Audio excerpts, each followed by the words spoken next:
Oh, hey, sorry, I'm running a few minutes late because I actually got a few minutes extra back in my day today. You want to know why? I've been playing with this brand new platform, podcastai.com, and I got the founder, the CEO on the line. And dude, the guy's saving me time. He's saving me money. But we're going to dig into more today on the show. Edward Brawer joining me here live in the lab with Keith Bilous. Hi, I'm Keith Bilous, and this is Live in the Lab. All right. A little bit of weirdness in front of the camera there for anybody who's watching. Because I'm like, hey, where's the button? Where's the button? I can't get it going. How did you go viral on TikTok? You were on America's Got Talent. How much do you get paid to be on AGT? Oh, you didn't get paid. Keith and Steve here live in the lab. You're a great interviewer. I love it. 48 miles, 48 hours. And not just once. You ain't seen nothing yet. I hit 50 last time, and I'm like, yeah, things are a little different than they were 10 years ago. So trust me, things are to keep. You have no time for the BS that much of society seems to put on the table. Why is that? What you're talking about is real right now. There's just no bullshit here, but it's just real. We brought you in with some Marley. I said, Joseph, let's talk music for a second. You said, Keith, oldies, 60s, 70s, and 80s. I've never talked to a sir before. Why are you a sir? In many ways, we're the same story. I came from nothing. You came from nothing. I think the old saying goes that if you want a trophy, you climb Everest. If you want respect, you climb K2. I've built an AI myself, and it's pretty fascinating when you can have a conversation with yourself with your own knowledge. Have you done that before? Why are we rushing to make these tools if all they're going to do is hurt humanity? Does the world need an Oppenheimer moment with AI? What a fun show.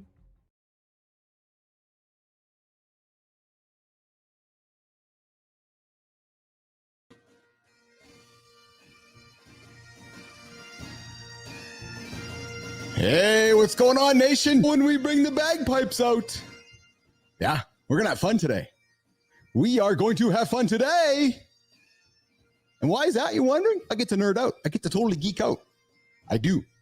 I get to geek out, nerd out on what I like to do is create. I am a creator at heart. And today we're going to talk about creating. We're talking about creating your podcast. We're going to talk about saving money on your podcast. We're going to talk about giving you back time. You're like, what? Yes. I'm going to give you back time today. And I think my guests might even help save you money. So this hour or so is going to be a wonderful return on your investment. Trust me. Edward Brawer joins me today. Guy's a genius. Yep, he's a genius. So he's going to come chat with us today. He might have invented a few things, created a few things himself as a creator, a software guy. He started a couple companies. He might be one of the most lazy guys I know coming into the lab here. You know how we love to invite. There's that button. You know how we love to invite lazy people here, people that don't run ultra marathons, people that don't create companies, people that don't create multiple companies along the way. Edward Brawer's here today. So the guy started podcastai.com, and a little bit of his story, he's like, hey, here's all these tools to make podcasts. And he's like, why do you guys need all these tools? And I've been one of them, even though I'm not creating a podcast, I'm creating a show, as we know, a live show on demand as a podcast later. But regardless of that, Edward sits back and says, I see all these tools in the world. What could I do to solve this problem so that everybody doesn't have to use 1,000 tools, so you can just use one tool? So Edward goes out to solve this problem, I believe, which is saying to everybody, you don't need to use this. You don't need to use this. You don't need to use this tool. You don't need to use this tool. All you need to use is podcastai.com. Like, apparently, get this. So I tried the platform out, loved it. But I'm loving it again. So I tried it for a month, full transparency, really enjoyed the entire experience. Fantastic platform. But what I found was lacking for me in my workflows was that it wasn't fully dialed into my workflows until I snuck a look at it again last week. And I was like, dude, this guy's just showing up every single day. Brawer and the team are showing up every single day, making it better and better every single day, apparently. Because last week I got rid of a couple of platforms I used to use, considering using, by adding different tools. So today we're going to talk with Edward about how you can weave podcastai.com into your workflows, more than likely reduce a number of different tools, and probably have a better experience along the way. So why don't I just stop the monologue and stop the bagpipes? Just love them. Oh, who doesn't love bagpipes? We're going to welcome in, I think, a fellow Canadian. No, I know he's a fellow Canadian. Yes, he is. Edward Brawer joining me from Toronto, Canada. Yeah, that's right. There you go. There. Oh, you know what? I got something here I can try today, actually. So let's just do this with me today. So let's just try this. So you said Toronto, Canada, right? Yep. Yeah, there we go. There we go. We got the applause for the Torontonians, and we're all applauding because the Maple Leafs got knocked out of the playoffs. That's my Jets, so we'll leave that there. Edward, thank you for joining me today in the lab. When I saw us on the calendar, I was excited about our conversation. It's funny because I had a guy yesterday in the lab. I had a young man named Anthony Bork. He might have flown one of the first missions into 9/11. So I had a fellow like that in the lab yesterday telling incredible stories. I had a soldier in the lab on Monday. I had an intuitive coach in the lab last Monday. And now I have this incredible genius, Edward Brawer, who makes great things for guys like me to do my business, joining me today in the lab. I'm a very privileged human being who gets to talk to all these different humans. So it's not lost upon me, but that every single day I come in, I'm like, okay, who am I talking to today? And today I was looking forward to sitting down with you to talk about software, talk about podcasts, talk about post-production, talk about your vision, talk about where you came from. Speaking of, where did you come from? You're a Toronto guy. I teased your accomplishments along the way. You have not been sitting around, Edward Brawer. Correct. So let's tell Business Athlete Nation about Edward Brawer. So where are you from in Toronto, Edward? Midtown. Yeah. Around like Glencairn, Bathurst, that place. Awesome. And you've been building your whole life, right? Yep. Yes. So you started in the video space. Am I correct? Yeah. So actually, it depends how far back you want to go. Let's go far back because I did see something even earlier than that. But to me, maybe the breakthrough was video. Was that is that the first? Yeah. Okay. Basically, going to it was sort of like a mix of YouTube and Patreon. That's what Sean Dunco, my co-founder, and I cut our teeth on. Yes. But the real breakout is podcast AI. It is a breakout. So I got to be honest with you. When I saw this up on the calendar, I couldn't recollect how we got connected. But you came knocked on my door in X, and you said, "Hey, I want to be on your show. I have something to talk about." And then I looked at it, and I was like, "Oh yeah, I want to talk to this guy." And I immediately signed up for your platform that same night. I remember where I was. I was upstairs. I think it was a Thursday or Friday, and it was late at night. And I was like, "Oh, I want to try this," because I'm always looking for ways to improve the workflow, change workflows. I've said right from the beginning, as I've built the Business Athlete Performance Lab, and I'll share with you, Edward, I'm building this with AI decisions first. I love humans, but we'll let the humans do the great human things, and then we'll let the inevitable come in place, which is these artificial intelligence agents to do the things that maybe they can do better for us. So when I heard your story and I checked into it, I was like, I'm going to try this out. Immediately loved it. Immediately was taken aback with magic. Talk about podcastai.com. Yeah, so podcastai.com, our slogan is automate your podcast. And that's the ambition, really, from A to Z, to automate everything that is automatable about a podcast. Yes. Because, what podcasters love doing is what you're doing right now, what we're doing right now, the actual recording, the actual conversation. Yes. And all the rest is just overhead. Yes. And nobody needs to be manually doing that. We say we take you 80% there, and then you can fine tune. But I can actually go into how we have another breakthrough, which is how we get to 99% there, which is the really killer thing coming out soon. I would love to hear about that. But before we get there, Edward, in my journey of doing a little bit of research, I understood that you started podcastai.com. And I want to be specific with that because when I first looked at you, I thought it was podcast.ai. Yeah. But no, it's podcastai.com. And I'm going to actually get this on the banner so people know very clearly where they're going. It's podcastai.com. You came from a place where you discovered the power of what you could get out of a transcript. Am I right? Yes. Actually, the real inception of this was a little over a year ago. I created an AI parody of the All In podcast. So for the listeners that don't know, the All In podcast is Jason Calacanis, David Sachs, Chamath Palihapitiya, David Friedberg. It's the #1 tech podcast. And it was about episode, I remember, 117. And Jason and Sachs, they were going back and forth. Hey, watch out, you're going to get replaced by an AI. No, you're going to get replaced by an AI.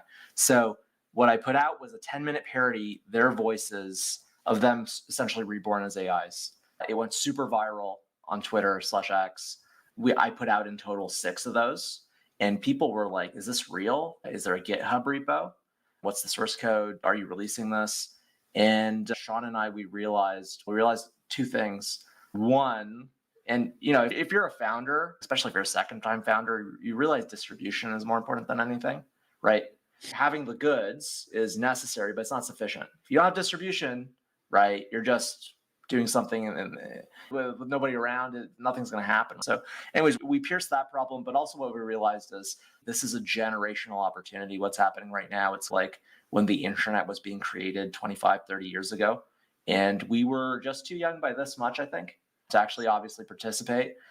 When the internet was being created, you're Torontonian, I was at, internet camp at UCC, learning HTML3. So this time around, it's the right moment, it's the right space, it's the right opportunity. It's insane what we can do with podcasting. And you're right, everything actually boils down to the transcript is at the core of everything. And and we'll talk about how that is the flywheel that everything turns around. When I heard that statement, it really got me thinking about what I'm doing for a living right now, which is talking. And all of the data that I'm capturing through conversation. And all of that missed opportunity with people that aren't capturing their conversations with data. I'll reveal. So I've recently added otter.ai to my workflows. You talk about adding magic to my life. Since they've added some AI magic to those, like every conversation I'm having now, Edward, I'm adding it to my workflow. I can analyze the data, like these kind of shows. I can pick things out. I can reflect upon. So when I read your comment about the power and the magic of the transcript, it got me thinking about he's onto something here.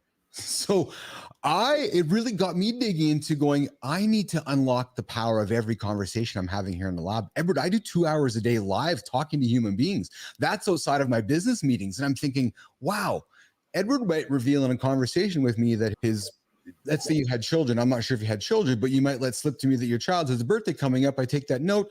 Maybe one day your family gets a surprise and delight from me saying, hey man, I think you're being on my show. Happy birthday to your daughter. He's thinking, how did he know that? We had a conversation and I happened to catch it. I happened to hear it.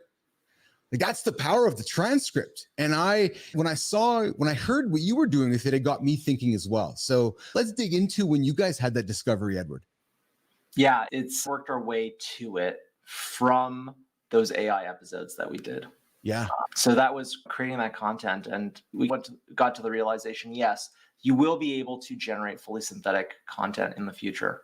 In fact, it's all technically doable right now. The moment is like 1895. There's no modern car, but all the parts to build one literally exist, and somebody just has to put them together. Mm-hmm. So the insight is Westworld is technically achievable like now. Mm-hmm. Someone just has to put the parts together. And when you get into our system, you create the host of your show, right? You create your show, you create the host, and you upload a voice sample, and you put in a bio for the host. And so now our AI systems, they have context. They know who you are, right? And we can generate content in your voice, and the LLM actually knows your background. And so that AI host actually has access to a knowledge base, and that knowledge base is all your transcripts, everything you've said on your podcast. And so how powerful does that get when it essentially has a look into all the conversations you've had? There's so much information. There's the daughter's birthday. There's I'm from Canada. And even more detail than that, obviously. So that's when it gets real powerful. We have a feature called an ad read generator. It'll generate an ad read for any sponsor in the person's voice. It ad-libs the entire ad read. Let's say you want a 2-minute read in the voice. And we were giving the demo, and we used as an example a company that the person had worked for prior. And so the person says, oh, this is a great service to use. And then she goes, I should know as the former VP of operations there, right? So how is it able to say that in the ad read? Because it has the context on the host, the bio. And so all of that information that we're putting in is super powerful. Those transcripts are super powerful. And that's what creates the flywheel around the system. Everything comes from the transcript. Your chapters, your show notes, everything comes from the transcript. We have a feature where you can have a chat with the AI version of yourself. That's powered by the transcript. So the transcript really is the all-powerful thing in this equation. ChatGPT, which is what really sparked, that was the firing gun for all this. ChatGPT was 2 realizations. There's no technical innovation between ChatGPT and GPT-2 or 3, which was out at the time. It was actually a realization, a very technical one, if we're going to get really geeky. Please. The technical revelation, this is like these LLMs are like an autocomplete. They just predict the next word that makes sense, given what you've written. So if you start the sentence by, you're an AI chat, you're an AI agent tasked with helping a human, here's the human's first question, it completes that story based on the premise. And if you say, here's the history of the conversation so far, it now has that context. So when we use these LLMs to generate content or to generate show notes or whatever we're doing, we're putting in that context and it completes the story. And that's actually how it works. Mm-hmm. Have you guys, is GPT-4 Omni 4.0 in your, is it in the framework now, or is it coming in the framework? Yeah, we've begun rolling it in on various aspects. You said something earlier, which I think is, to entrepreneurs out there, I want your ears to perk up, because you said something earlier to me, which really, I think, is a lesson for every entrepreneur who's listening right now. You saw an opportunity when you saw some dudes who have a few bucks, have had some success in tech, and you're like, those guys could be, I'm just going to go and do something with them without them even knowing it. And you parodied the All In podcast. You invested your time, your money, your effort. Nobody paid you, but you're like, I'm gonna go give this a shot. I'm gonna go virtually knock on their door and just see if it works. There's a lot of people sitting around right now, Edward, with an idea, and I don't know how to do that, or I don't know, I don't really want it. You guys just did it. Had you not taken the step to do it, we wouldn't be having this conversation right now. It's actually as simple as that. Right? What's the lesson to entrepreneurs, Edward? Nike's slogan, just do it. Yeah. They had a point. It turns out if you do something cool, and if you're in Toronto, if you're in Canada, you feel really disconnected. There's no real VC in Canada, meaning venture capital. It feels like you're not in network. If you want to do a venture-based startup, they're not going to answer your cold calls. They're not going to they're not going to read your cold deck. At best, that becomes research if you become a breakout later on. It's really close because there's so many people trying to get in that they have to filter. And so you have to have a warm intro, you have to be a network, you have to prove yourself some way. And so if you consider that the task is proving yourself, really showing what you can do, because the truth is you have to be able to do something, right? If you're not able to produce, if you're not able to create something somebody wants, it doesn't matter if you have the access, because what are you going to show them? So it turns out this is actually, it feels really hard, but it's not that hard. It's actually easy. Everybody's on Twitter, everybody's on X. And if you do something amazing and you post it, you can get those, you can do that knock knock like you were saying. You can get that attention. You can get them retweeting it. You can get it going viral if you do something truly impressive. And once you've shown what you can do, people will be willing to say, okay, show me more. In our case, we went into Founder University. That's Jason Calacanis's on-ramp to his accelerator. And that's where we were able to keep doing what we had started, which is showing what we could do. So we got a bookmark check-in. They do these 25K checks as a bookmark in the companies that really stand out. So we got one of those. We then got invited into the accelerator. That was a 100K check. And now we're working on, actually we're closing our round, and Launches our biggest backer is our actual lead. So they've tripled down on us. So the point is, it's all about showing what you could do. Keith, have you seen like Rick and Morty? Yes, 100%. The episode where the big asteroid or meteor or whatever you want to call it. Yes. You got that's literally what it is. Yes. Show me what you got. Yes. And show up and do it consistently. Yeah. And that I think is a message that is, and not be afraid to do it. I know it's such an old cliche, but people are afraid to fail. People are embarrassed of what others might think of them. And often it's one's own mirror which holds them back. It's interesting, Edward, because again, I'll tell you, what brought my attention to you was not only when we connected on X, but when I had heard that Calacanis invested in you.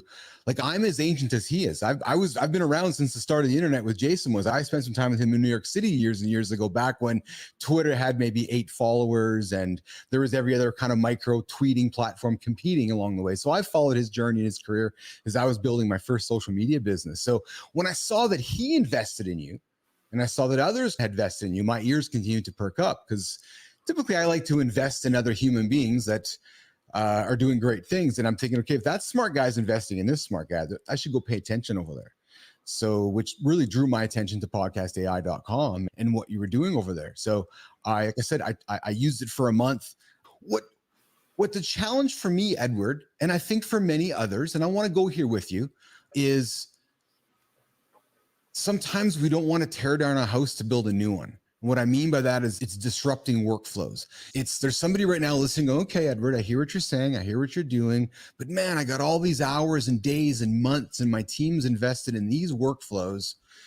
It seems like it's a big task to come over to your workflow into your ecosystem, because I know once you get me locked in, it's going to be hard for me to go to somebody else. I'm trading one in for the other. What would you say to somebody who's not myself? Because I can tell you that I'm moving my workflows to podcastai.com. I just wanted to wait till halfway through the show to publicly declare it, because I love what you're doing, and we're drinking the same Kool-Aid around the transcript. The power is in what's happening right now. It absolutely is, because I, like you a year ago, discovered how I can create my synthetic Keith and my synthetic voices, and the nerd in me sat down in here in the lab before I started this whole thing and started playing with AI going, oh, I see what's coming. I get it. So that's why another reason I was like, I'm going to geek out with Edward today, because I know we're drinking the same Kool-Aid, because it all starts with what's happening right now, frankly. And I'll tell you, I'm building this. My ambition, Edward, is to build a live conversation platform, right? With human beings having live conversations, old school talk radio, but 24/7 in today's media world, right? Live, but then instantly distributable. Right? So live, but also an on-demand podcast, but instant. And what I need instant is I need fast workflows. Right.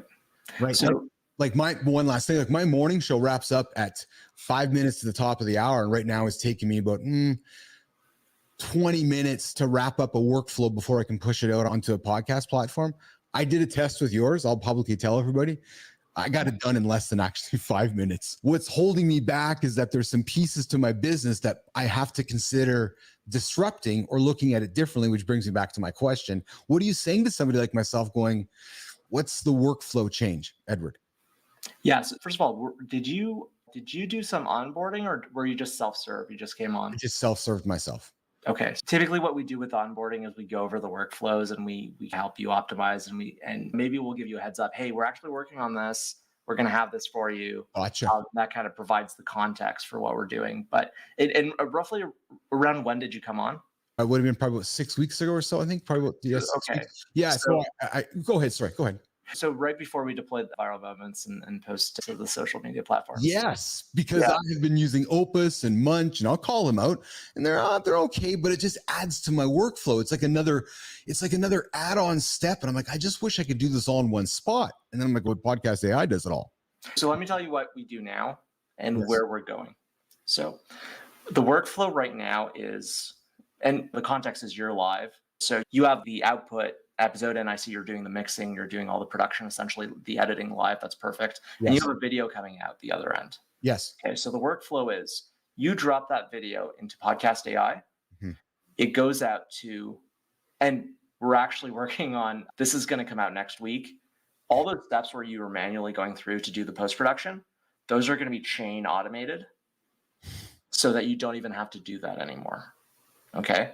So it will literally be you drop in the file and you say go. In fact, we'll even have a Slack bot where you just say, hey, it'll be like your producer Nick, the AI producer Nick, here's my recording, put it out as the next episode. It will literally do everything. Okay. So that's drag and drop. But so you're putting in your episode into Podcast AI. It goes out your feed, Apple, Spotify, all those platforms. That's automatic. We've added push to YouTube and push to X. That means you're automatically on top of that, putting it out to those two platforms. That's number one. Number two, you have those post-production steps. And those post-production steps, description, title, chapters. The interesting thing that we're adding next week is adaptive mode. Adaptive mode solves the problem of you generate a description, and there's a few different tools that'll generate descriptions, but they're generic, right? This episode we delve into. The adaptive mode is actually going to look at your last 3 descriptions as context and adapt to the tone. So if you're doing that tune-up, that the descriptions brought you to 80%. You did that 20% tune up on your description. Just do that 3 times. From there on, the AI will produce up to 99% to your tone what you would have done, right? So that adaptive mode is that next unlock that we're releasing. And that's going to make this beyond any of those individual tools that we're all unifying into one workflow.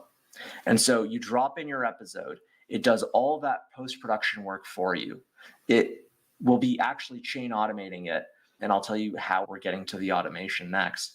But the next thing is the viral moments. That's the promotion aspect, right? And just the same way I was saying, if you're a founder, okay, you realize, second-time founders realize distribution is the thing. Promotion is the thing for the content you're doing, right? If you're not promoting it, it's not going anywhere. We all know that. And so Podcast AI actually generates the top 10 viral moments. And we had released that feature early because we had agencies using us and they were telling us, and I was telling them, hey, we're working on this thing that's going to generate the clips for you. Opus does. And I was telling them, hey, we're going to have it in a few months. This is a few months ago. And they told us, oh, if you can give us just the timestamps right now, you will save our editors hours. So we released it early. But our CTO, Greg Perkins, just came on a couple months ago, and we started working on those viral moments and actually making it so that those are generated in the cloud. If you generate something with Opus, it's come back in 20 minutes. Our viral moments, it's like you click 30 seconds, you got the clip. Oh, dude. It's absolutely fantastic. And dude, it not only does the clip and it auto-loads it out. Yes. Oh, Uncle Keith's happy with that one because I need to get a sound effect for saving money because that's because I use Opus and I use Munch. It's 16 minutes and 20 minutes is short, but it's not 30 seconds. It's okay. We killed that already. But anyways, that's exceptional. So I've seen the viral clips. That's awesome. So you said something which I want to make sure I'm clear on. Push to YouTube. Push the audio as the podcast to YouTube or push the video to YouTube? The video. Oh. Dude. All right. So I guess, so I'm sorry. Descript, you are losing a customer. All right. Edward, you're back up next. All right. Okay. Okay. I'll tell you why. I'll be straight. Because the other thing that was, I needed to, I was unclear about the YouTube thing. I was unclear about the viral moments. But the real reason I'm coming over to you, frankly, 2 hours of live content every single day, the fact that I can create an incredibly extensive, retrievable repository of all my conversations on your platform, and then pull them up and search them. That I looked at a different platform that can do that for me that I was quite excited about, but it just added another step to my workflow. If I can do it all on podcastai.com, why wouldn't I? Exactly. Yeah, that's part of we're beating these other platforms on the actual features because we're dedicated to podcasting, but then we're also beating them on, we do the whole thing, right? Yes. So if you have the podcasting focus, we're Podcast AI. People sometimes, oh, why don't maybe you should make, teachers could use this. So you should have a different company name for education. We're just focused on podcasting. Good for you. So we have that yes. maniacal focus just on podcasting. So our tools are not, Opus can do clips for anything, but let's fine tune for podcasting and give people that simplicity yes. that we have that underlying premise that's shared with them. Okay. And so it's just like podcasting, but also the whole workflow. And so you're putting it into Podcast AI. It goes to Apple, Spotify, YouTube, X. The post-production is done for you. And then the promotion is done for you. And so those viral moments, now we have those clips. It's super fast, 30 seconds. Okay. It does the viewporting. So right now this is an A/B shot, right? There's the two of us. Mm-hmm. It detects the faces. It stacks them vertically. It does the karaoke mode subtitles right between us, let's say. Mm-hmm. And then what it does is it generates the social post copy for LinkedIn, for X, for Instagram, for TikTok, for YouTube Shorts.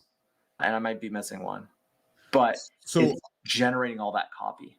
I will reveal to you my workflows right now, happily, frankly, because I'm just a transparent soul. So right now, my shows are over. I upload them to Descript. I do my post in Descript. I then generate some AI generated copy from Descript because it does that as well. It finds chapters and the platform. I don't need to spend much time on it. But then I pull it out of there. I run it through GPT-4 because I have some of my own GPTs created on the way that I want them done. But I'm suspecting I can eliminate much of those steps by just doing it all inside of Podcast AI. 100%. Yeah. And let's zoom out on what's happening with AI. Yes. So there's the fundamental models, right? There's like the actual AI model that runs on the hardware, right? That's GPT 1, 2, 3. Starting with GPT-4, it's no longer just a model, right? With GPT-4, actually, you're talking to the website, and then the website, Harry Potter, like the hat that sorts which house you go into. Yes. Okay. Yes. You put a sentence in, and it says, "Oh, you're talking about math? We're going to send you to the math model, right, to get the answer. You're talking about media or whatever. We're going to send you to the model that's specific." So there's 8 models in GPT-4. And going forward, now you say, "Oh, draw me a picture of this." It's actually going, "Oh, the sorting hat goes, oh, they want to do a drawing thing. Okay, great. Write a command that'll work on the image generation, this DALL-E 3, which is the stable diffusion type command for that based on what they said." And then that brings out the image, gives it to the LLM, generates, "Oh, here's your image," and then it gives that back to you. So there's a lot of orchestration happening. And orchestration is the term I've come up with for what these applications are doing. They're orchestrating. They're doing what you're doing. What are you doing with your workflow? You're orchestrating. Yes. Right? Yes. You're saying, "Here's my recording. I'm piping it into here. I'm putting it through this tool. I'm putting it through Descript, and now I'm giving it to ChatGPT, and I'm doing this stuff." You're doing the orchestration. What we're doing is we're creating a product, a platform that makes the most robust, productized orchestration with all the right assumptions that are really gonna hit it for everybody and equal the playing fields. You might be amazing at doing this yourself, even though it takes a lot of time because you're doing it manually. Some people might not be as good. An expression Jason Calacanis came up with is, "We're your podcast arms dealer." Let's arm everybody to the teeth in this sense. So that's what we're doing. We're in the orchestration business. And that means one place, one tool, one workflow. And so you have the copy for those viral moments. We've actually started integrating those platforms. So we have Post to X, we have Post to YouTube. Tomorrow, Post to LinkedIn is coming out, and then Instagram and TikTok are coming out for those viral moments. And then we're putting in the scheduler. So you can either say, "Post it at this time on this day," or auto stagger these out for me. What I like what you're doing, Edward, is you're starting from a place of, I think probably like myself, AI first, where with respect to every other platform on the planet right now, Canva and every other one with the same social tools, they're adding on AI. You guys are coming from it as, no, we're going to start here and then make decisions accordingly. I'm doing the same thing with the Business Athlete Performance Hub, this media business, which is embracing as much AI tools as possible, the large language models as possible, and weaving it all in. A curious question that I have, nerdy question. As we can develop our custom GPTs over on OpenAI's platform, and I can create my own GPTs, will I be able to grab that API and connect over to your platform and keep that consistency of how I want my content to be created? Do you follow me?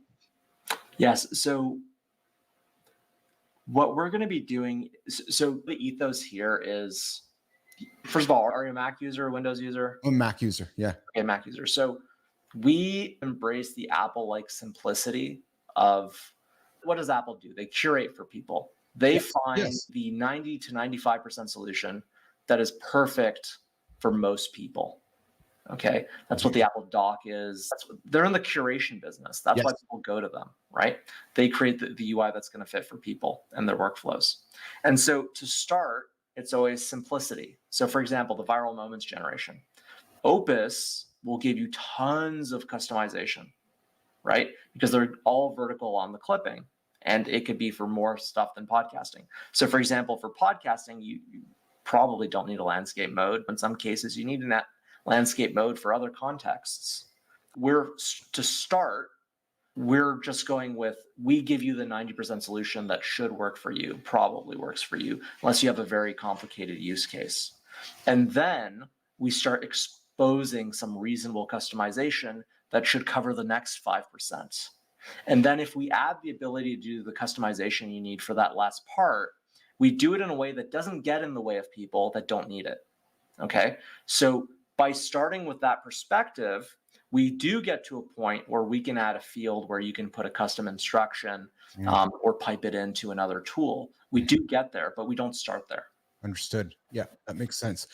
Edward, one of the features we have not talked about on your platform is the magic that happens once the episode is done and everything's all tidied and the I's are dotted and the T's are crossed. And next thing you know, you have this beautiful website, essentially a website of your episode.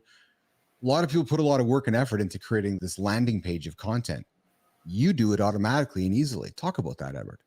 Yeah, so this is something that really excited Jason Galcanis, actually, because This Week in Startups, he has, at the time he had 1,700 plus episodes. Now he's at 1,950, a very long running podcast since about 2008, I would say.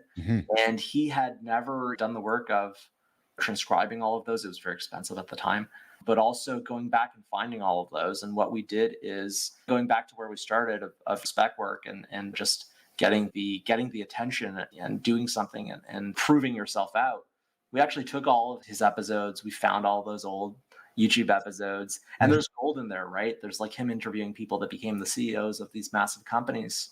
And so we actually created the system that would create a full website for him and the ability to search through all the past episodes, all the past transcripts, super powerful. He was very excited about this because his experience was they were using WordPress, and they had to get a developer for customization, and it was extremely expensive, and the WordPress got hacked. And at some point they said, this is too much. They called it quits. They just put up a link tree. And so in the sidebar of the website that Podcast AI automatically generates for you, that was inspired by Jason's link tree, right? So we gave him the ability to put those links. But that's the origin of that function. And to zoom out, Podcast AI creates a full website for you for your podcast. So it really is one workflow. You're uploading your episode, it goes off to all the platforms, it does all your post-production, it does all your promotion, it does your website, it does everything, right? And that's that vision of keeping the podcasting to the podcasters and all of that production stuff. You might still have, on a very high-end show, you'll still have a producer, somebody in charge of revising and all this stuff. The analogy I like to use is it's a bit like farming 120 years ago. Some massive proportion of the population was engaged in farming, manually using pickaxes. And then a little invention came up called the tractor. And now farming is 1 or whatever % of the population. It doesn't need to be more than that. So it's really about, bringing in those tools that let people do more rewarding work. Yeah. So we haven't even got to the most sexy part, I don't think yet, if I'm the nerd about this whole thing, because we know that 12 months are going to happen from now, and we know 24 months from now are going to happen from now, and we also know 36 and even 60 months at Brawer are going to happen from now. We know the future's coming. Yep. Every conversation that human being has on your platform and records their voice, talk about the magic happening that human being can use their voice for in the future when we encourage our human beings listening right now to dream with what AI is inevitably doing. We all heard this last week, the Scarlett Johansson OpenAI thing about mimicking voices. Like, anybody listening right now, if you don't, and you know that you all hear it happening, know it's happening. Go to Edward's platform. You can record your voice and you can do voiceovers. Don't even show up for a commercial ever again. Just press play and just overwrite your commercials. So talk about the magic of that, Edward. Not only are you replacing workflows with one workflow, not only are you creating a website, but you're telling somebody that, oh yeah, just keep talking, Keith, just keep talking. Because in months from now or years from now, you won't even have to show up and talk because we'll just do it for you automatically. I say that in jest, but in some future truth as well. Edward, let's talk about this piece of the business and this piece of the platform. So this is a really exciting part of it. So when you go on our platform, you're creating the host, you're adding the bio, you're uploading the voice sample. And if you've seen Westworld, it's ominous, right? Because you know what's coming. It is. And we have an ad read generator. We were excited to implement that a few months ago because it was our first foray into actually showing this to people. And so you can essentially say, here's my advertiser name or sponsor name. Here's the basic call to action. It could be 1 or 2 lines. Here's the host that I want to do the read. And it'll generate like a 2-minute ad read in the host's voice. And the magical part about it, and we were demoing this, we used as the advertiser a company that the host had worked at previously. And so when we generated the ad read in the host voice, it said, really, this is a great service. I should know as the former VP of operations there. That was a really magical moment because the copy that was being generated was taking into context the information in the bio and combining that with the fact of who the sponsor is. And that was really the first kind of Westworld moment, right? Where context creates real output, genuine output. And so there's that ad regeneration aspect. We're working right now. Our latest hire has been Sean Allen, who I consider to be one of the world's top Apple platform developers. He has experience with Vision OS. In fact, he wrote the book, the modern version of writing the book, which is he was doing on YouTube tutorials and really helping everybody learn how to use the Apple platforms. So he's a total whiz, and his task is actually building the world's greatest podcasting app.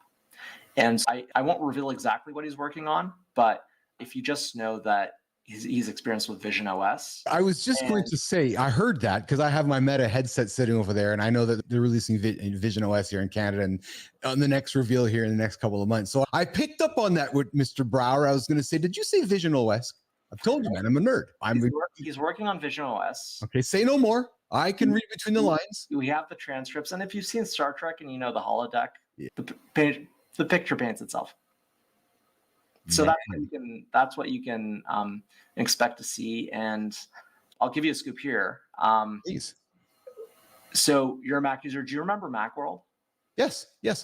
Okay, so that's where Steve Jobs would keynote and Apple would release all the latest stuff they're working on. We've just started Podworld. It's a joint venture of Jason Calacanis. Podworld 1 is going to be in Austin. We're booking the venue right now. It's going to be early November. Mark your calendars.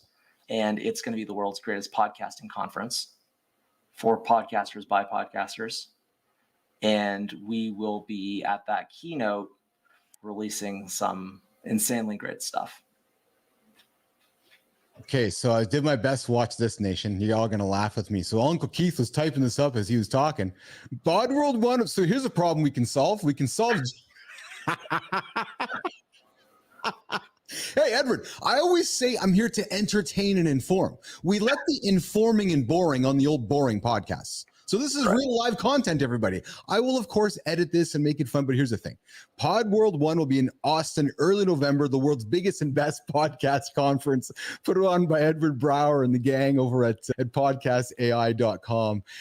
Edward, I know we're running out of time and I want to be respectful of your time. And I have to ask this question, man. So this is a future question, not about your platform, because I don't want you to have to reveal the secrets. You can reveal those to me off the air. I want you to tell me, what is the 3 years, 5 years? You're a few years younger than I am. And I love your brain. When you look at the next 3 years, 5 years, you're right in the middle of AI. You're right in the middle of the world. You're right in the middle of this industry. You're connected to some big wigs in San Francisco. When you see 3 years out, 5 years out, you see the last week of OpenAI and Omni, what are you seeing, Edward? I think that we're going to get to a point where the first people to get the chance, the opportunity, the time to work on robotics and integrate this stuff are going to create things that are absolutely surprising if you haven't seen Westworld. It's interesting to hear you say that. Man, we must have been on the same planet over the weekend, because after seeing Omni last week and then just pausing and watching some YouTube rabbit hole last week, got into some of the Chinese robotic factories and some of the Tesla videos. And I'm thinking, if I take what I just saw with Omni and if I put it with this thing walking over here, I'm looking at Westworld right now. Yeah, we actually prototyped a version of this in September. So we were able to do voice-to-voice chat with an AI host from our system and with access to all the transcripts as memories. And we actually found a company in Toronto that built robotic arms. And we had the AI host actually knowing that it had an arm and knowing what grip patterns it could do.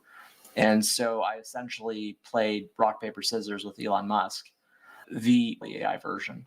But the interesting part was really that, and this is a bug, but it gave me an idea. GPT-4 functions that came out a year ago is very powerful because it lets you have structured output, right? Not just words, but almost like a form, right? And so we can tell it when it's running through the sequence of what it wants to do. Hey, based on the context, do you want to respond? Do you want to use your arm? What do you want to just wait and listen? Based on the context, it's actively running that loop. And so when it chooses to use its arm, it goes, okay, here are the type of grip patterns you can do. So if you're playing rock, paper, scissors, it could do flat, fist, or two fingers, or whatever you call it. But, and this is a bug, right? It actually broke out of the allowed patterns. Instead of saying fist, it said rock. And it was like, oh, that's a bug. Oh. But then I realized something. We could just write a function that if it comes up with an illegal, meaning not allowed, grip pattern, based on the name of the grip pattern and what's happening, come up with what the pattern should be. And you have 0, 1, 0, 1, 0, 1, 0, 1, 5 times, right? So it's just an array of 5 numbers, 0 to 1. So based on the context and knowing rock, it would just come up with 5 zeros, and that's the grip pattern. And what is that? If you're actually creating those dynamically, those are muscle memories. And usually we form them overnight, but this can do them on the spot. And so you start understanding, actually how incredibly on point Westworld was. And we're hoping we're going to be the ones to have the first opportunity to actually work on this. I think people are there's so many things that AI can do. There's so many commercializable opportunities immediately right now that people are almost distracted by those little things. Yes. But the big things that are right now possible are absolutely insane. So that's a great segue to, I guess, my next question, if I may, is the world changed with the BlackBerry. The world changed again with the iPhone, and we haven't looked back. It was a big moment in the world. GPT-4 is software, you can't see it. Hardware, the phone, you could see it, which is why. So what is going to be the big hardware moment? Is it going to be the Jony Ive, Sam Altman gadget we're going to see in the future? Is there going to be a big AI hardware moment, do you think, Edward, that's going to make the world wake up to going, oh, okay, we are now in this different world, just like we all wake up now carrying these devices? We know spatial computing is around the corner. That's not debatable. What's the next big hardware aha moment, Edward? Yeah, it's probably going to be, so the phone is a pretty versatile device. One of the things that's keeping stuff on phone is the fact that there's 2 platforms essentially. And if we're just focusing on Apple, they control the access to all your contacts, to all those things, and they don't just give access to any app. But if you actually think of what's technically possible, if Apple were building an AI agent and it had access to all those aspects of your phone, because Apple doesn't just allow app developers to access all your stuff. It used to be possible, right? How did LinkedIn start up? It would literally like boot up and get all your contacts, right? And spread itself, almost like a virus. So that was like a hack until Apple cracked down on that. But Apple's going to have the access to all your emails, absolutely everything. So who has the opportunity? It's entrepreneurs, second-time founders know distribution. I can tell right away, Apple's the only one who's going to have the context to be able to implement your version of the Star Trek ship computer. Okay, that knows where all your friends are, know what you're doing probably, based on where your friends are and what you're doing, like how it should help you or what you probably want to do next. With privacy at the center of it, which is where we saw their conversations. We saw the seeds of that dialogue happen years ago when they started choosing the privacy narrative and then the ad stopping, the ad tracking. Like that whole narrative started 7 years ago. Yeah, so Apple's kind of funny. It's a classic move, framing your weakness as a strength. Apple was, in some senses, ironically, they're one of the biggest cloud computing companies, but they were considered not great at cloud stuff. And so they reframed it as we're privacy first. Right? So that's the reframe for you. And unfortunately, sometimes you drink your own Kool-Aid. And you should really never do that, because it got to the point where the Siri team, first of all, Apple didn't want any output to be based on LLMs. They want to control anything that's outputted. So Apple had a writer team writing out templates for every. That's why the current Siri is so bad, right? Unless you're matching a template and it can only give templated strings out, it's not really good at all. And so that's problem number 1. Problem number 2 with the whole privacy thing, the Siri team couldn't even have access to the data of what are people asking it to do, to know what even to work on, right? They were very frustrated. And all the resources were being poured into the car project, which maybe is a good idea for them, but they had to give up on it. So they're going to catch up on this stuff. And I suspect they're going to be very flexible with their privacy first stuff. They'll still work it in, whatever. It's part of the company ethos at this point. But the point is, in terms of opportunity, they have all that information. They have all that context. They're going to be able to do something really interesting. Yeah, interesting. And that's just around the corner, as we know. I think you're going to make some announcements this June at WWDC. And apparently OpenAI is going to be underpinning some of that work. It would seem, as well as perhaps Gemini is going to underpin some of that work as well, which is what it seems is happening as well, Edward. So, yeah, it's a credibility recreating move for them. That's exactly it. And in the same day, I wake up to read that the Humane Pin is on the market for $650 million to $1 billion. And I then put my coffee mug down and said, key. Edward Brawer, I have thoroughly enjoyed our conversation. I know I'm going to take you into overtime with the last couple minutes here, and I apologize for that. Is there anything that I didn't ask you that you wanted to make sure that Business Athlete Nation knew about? Is there anything that you want to wrap up? And I want to give you this point of the show to have that moment, Edward. Yeah, so thank you. We actually have a really interesting new feature that just came out. We trialed it about 2 months ago, and just in the last couple weeks, we developed this feature. It essentially allows you to create a show, create yourself as a host, upload your voice, all that stuff we've talked about, and then set up an AI episode generator. And what that allows you to do is say, here are 3 RSS feeds, 3 news sources, or maybe even your own personal blog, which if you're on WordPress or whatever has an RSS feed. You set up those sources and you configure the generator to run every morning at 10 a.m., let's say, every weekday morning. And you now have automatically generated episodes generated on that schedule, using as the docket those sources and running through in your voice. It has all the context. It knows what your show is. It knows your bio. It knows what you're covering.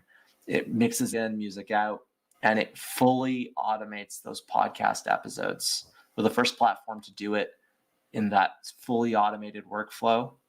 And this first customer for this feature has the world's first fully automated podcast in that sense. And we just opened up that feature. Again, those of you that might have a personal blog, or you want to create a podcast, but you don't have time, this might be a feature that interests you. Get in touch, podcastai.com. Awesome. Edward Brawer, what an exceptional conversation today. I was really feeling very fortunate to have your time today and learn about your platform, learn about you, and just share some commits around the water cooler around AI and technology and geek out a little bit. So I appreciate you enlightening me and having the dialogue with me today. My pleasure, Keith. That's awesome. So listen, I'm just going to put you back in the green room for a quick second. I'm going to say goodbye to Nation, and I'm going to come back and walk you out, okay? All right. Awesome. Hang tight, my friend. All right, there goes Edward Brawer, and I am going to do this. I'm going to bring back in the Highline Pipes. What a great chat today. I hope you guys enjoyed it. If y'all into podcasts, you tuning in late, go back to the top of the show or read the transcripts. They're there. A lot of nuggets in today's show. The bottom line is this. You'll save 80%, maybe even up to 99% on post-producing your podcast. And if you're a creator like me, this is what you love to do. This is what you love to do. When this all stops, you're like, oh man, I got to go to work. It's true. So check out what Edward's doing at podcastai.com. I will be. I would invite you to as well. All right, I'm going to get out of here because I got to go talk to Edward, walk him out of the lab, and then get ready for tomorrow morning show. Mornings in the lab. It's Thursday. We're talking Krasky Creator Rankings. We have Faraz, I believe, joining us tomorrow morning. We go 8 o'clock Eastern time, Edward, Monday to Friday, like old school radio shows. Monday to Friday, live over on LinkedIn, X, YouTube, all the platforms. Come subscribe to us. You can find us inside.bapl.ai. We'll see you guys. We'll see you all. See you tomorrow.